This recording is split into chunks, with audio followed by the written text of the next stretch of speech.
I've been eyeing Joybird furniture for a while. Their mid-century modern styles and those vibrant fabric swatches were seriously tempting. After months of debating, I finally took the plunge and ordered a sofa. Here's my honest breakdown of the pros and cons. Pros. Customization is key. The sheer number of fabrics and colors is amazing.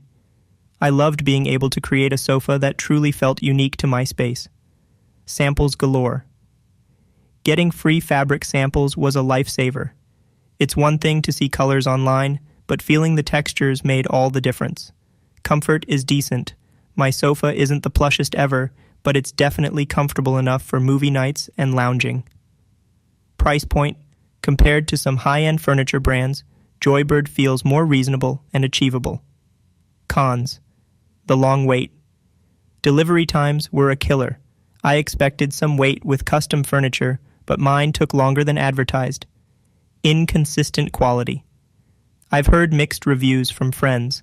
Some got flawless pieces, others had minor build quality issues. Not the most comfortable.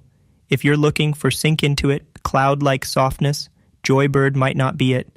Their sofas tend to be on the firmer side. Returns are tricky. Large furniture returns are always a bit of a gamble. Factor that in before ordering. Thank you for watching. Get a special offer by following the link in the description.